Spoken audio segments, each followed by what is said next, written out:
और आइए अब आपको मिलवाते हैं असल जिंदगी के एक हीरो से। जाधव मोलाई पायेंग पद्मश्री पुरस्कार से सम्मानित जाधव मोलाई पायेंग ने अकेले ही असम के माजुली द्वीप में एक पूरा जंगल रोप दिया।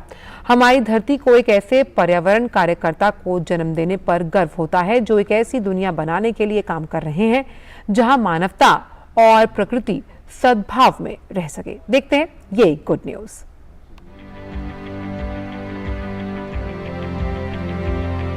मैं अपनी आखिरी सांस तक पौधे लगाऊंगा। ये विचार हैं पर्यावरण कार्यकर्ता पद्मश्री जाधव मोलाई पायेंग के। उनकी मुहिम एक दिन एक पेड़ के जरिए उन्होंने हर दिन एक पेड़ लगाया और NYC सेंट्रल पार्क से बड़ा मानव निर्मित जंगल बनाकर तैयार कर दिया। जंगल देखी एक दिन एक पेड़ मुहिम के जरिए मैंने लगभग हर दिन पेड़ लगाया। आज 40 सालों के बाद मेरा यह जंगल 1390 एकड़ में फैल चुका है। मैंने ठानी है कि मैं अपनी आखिरी सांस तक पेड़ लगाऊंगा।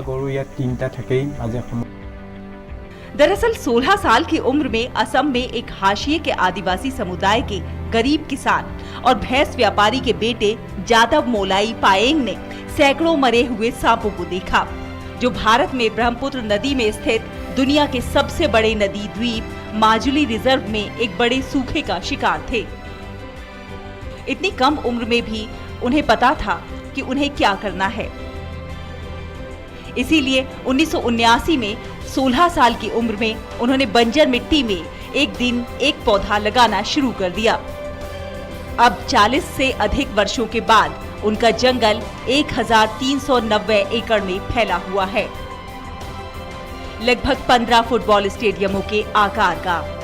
जाधव ने अपना सारा ध्यान जंगल पर केंद्रित करने के लिए अपनी औपचारिक शिक्षा को पीछे छोड़ दिया।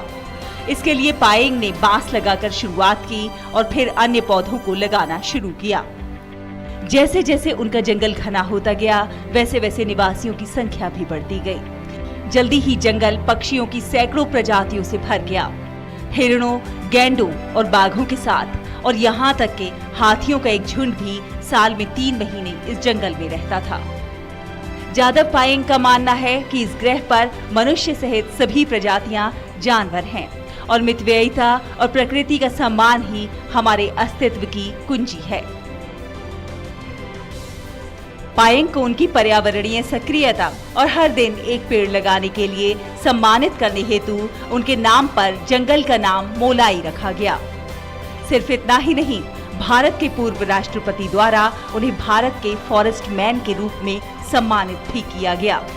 उनकी कहानी बताती है कि कैसे उन्होंने एक जंगल बनाया जो अब जंगली जानवरों का असली घर है। Bureau report, DD news. और अब खबर आपके स्वास्थ्य से जुड़ी हुई। बच्चों के माता पिता को यदि